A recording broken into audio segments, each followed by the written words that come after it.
Hey, welcome to part 2 of the GeoNode particle projectile system. In this video, I'm going to show you how to create a point that hits a wall and creates a hole where it hit. So last time we created this GeoNode basic setup here, and it fires all of these points. Fires all these points. And I have a nice little model that I created.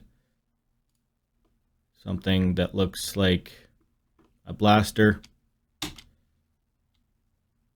And I parented my firing empty to this base here. And then my aim is parented to this firing empty. And I like the aim here because if I have a object such as a wall, I can kind of see where it's firing. So I can see where it's firing onto the wall here. And I'm going to show you the example of the advanced setup here, where the projectile hits the wall, bang, bang, bang, bang, bang, bang, and it creates a hole where it fired. To keep things organized, I duplicated my base system mesh here. So I have a duplicate copy of the projectile system that is firing. Now, what I want to do here is I want to create some projectiles. So to do that, on these points that are firing, I want to add some lasers. So I'm going to go Shift A, search instance on points, Shift A, search icosphere, and there we go. So now we have an icosphere firing on each. Now what I want to do here is scale these down.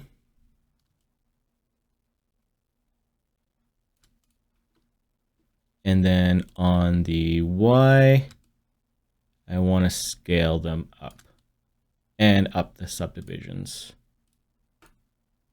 So there we go. We have some objects here, and I might scale them all the way down, actually here.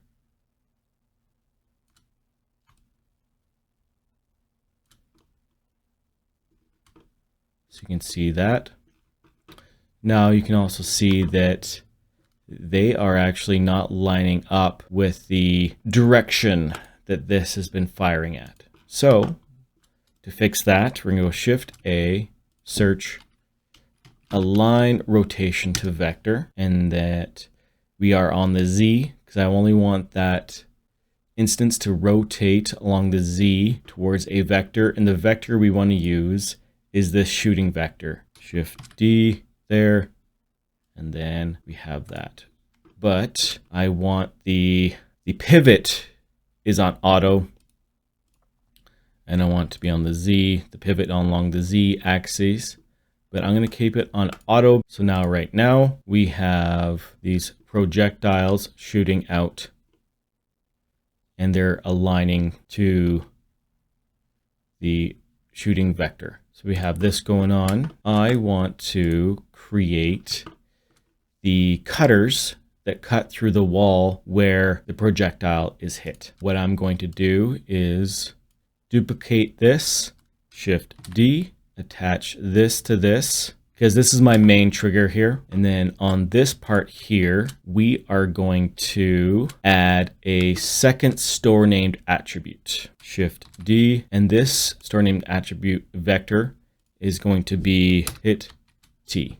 And this vector is still going to use the same setup we have here, but I'm going to be using this in a different spot. I'm going to add my wall object, and I want these to hit the object and stop. So we're going to create some collision here. So what we're going to do on this one, we're going to Shift D, add the store named attribute because we're going to modify this attribute. And what we are going to do is add Shift A search geometry proximity, and the proximity object is this wall. So there we go. We're going to add my wall relative into geometry. Now what we want to do is create a switch between vectors. So we can go Shift A, search, switch, vector.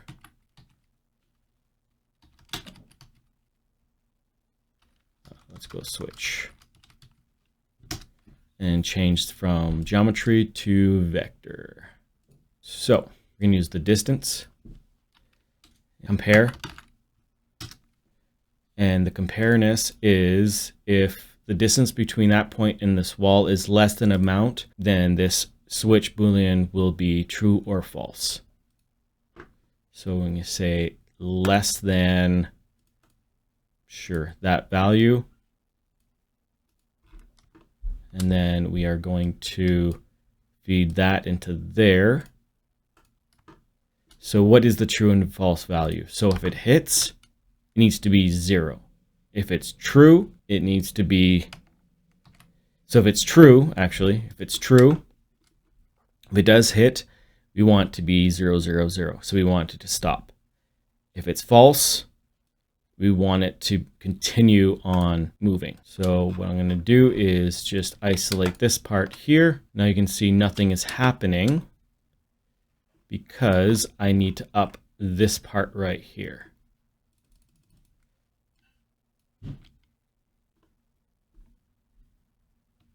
So it's doing something still.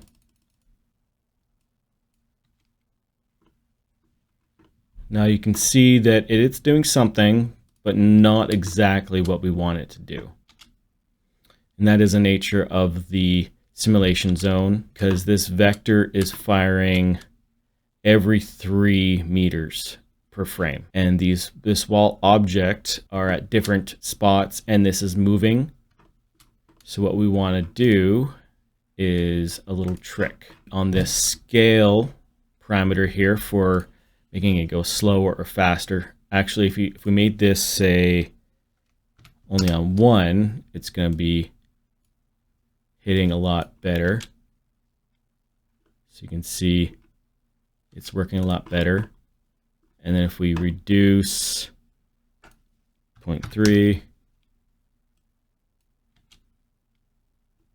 it's hitting the wall a little bit more closer. Now, what we're going to do is Shift A, search, raycast. Use this same wall object. And then the ray direction will be this vector here. And what we're going to do is use the hit distance into the scale factor. Now you can see all the points are actually hitting the face right on the top of the face, but we have an issue. On each frame, it's going right to that area. So what we're going to do is in between this, Shift A, search, and use a math node. Set that to divide. So what this is telling it is that on each frame, divide this distance by X amount, say 3, and it'll take 3 frames before it hits.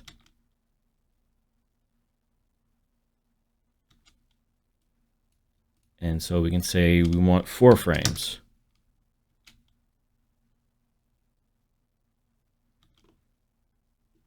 Now that's hitting there.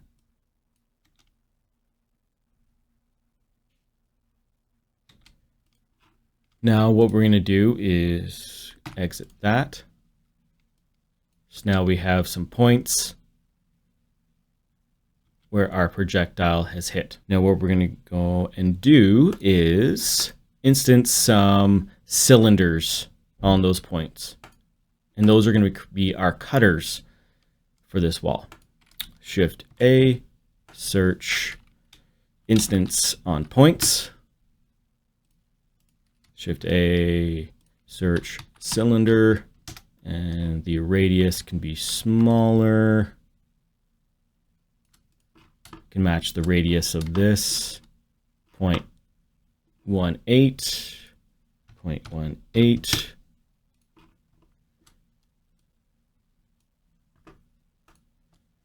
So now we have another issue.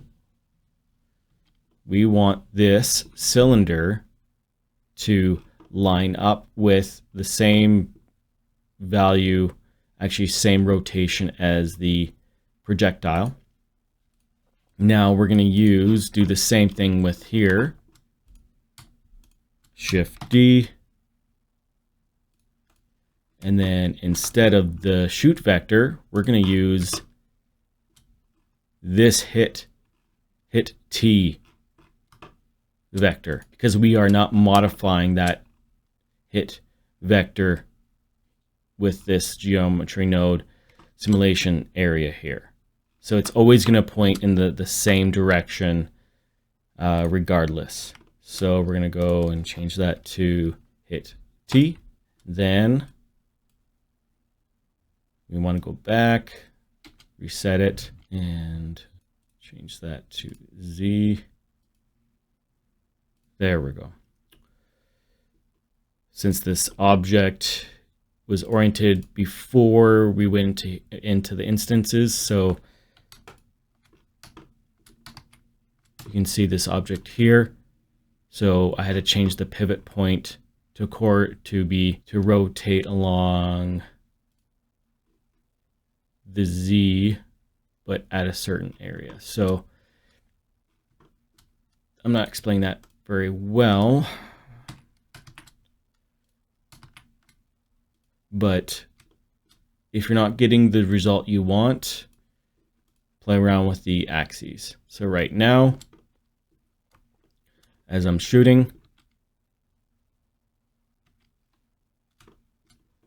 the cylinders are stopping and they're oriented the right direction according to the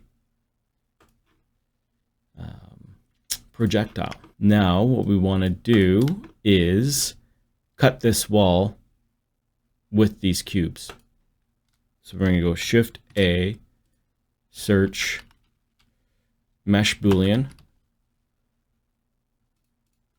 and I want to bring my wall object in, and since I have this wall object, I want to hide it. So we're going to go mesh boolean. Oh, I have to probably do Shift A, search, realize instances, change this to manifold. So you're not going to see anything. I might have to switch it to this, actually, and change that to relative. And might have to do this, actually.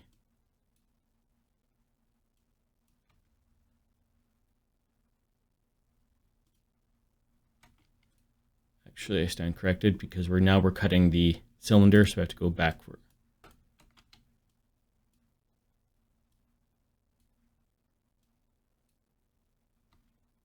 There we go. So now you can see where we are cutting. We have some stuff going on. Now with the cylinder, I might make the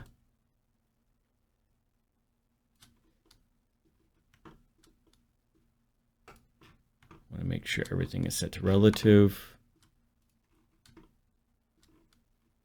And maybe float, exact.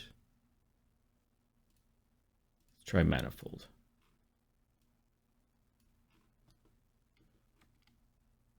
I was not getting this kind of weirdness when I was doing the other one, but let's just figure it out. Depth is good. Radius. There we go. I actually don't have to realize those instances, so I can get rid of that. So now you can see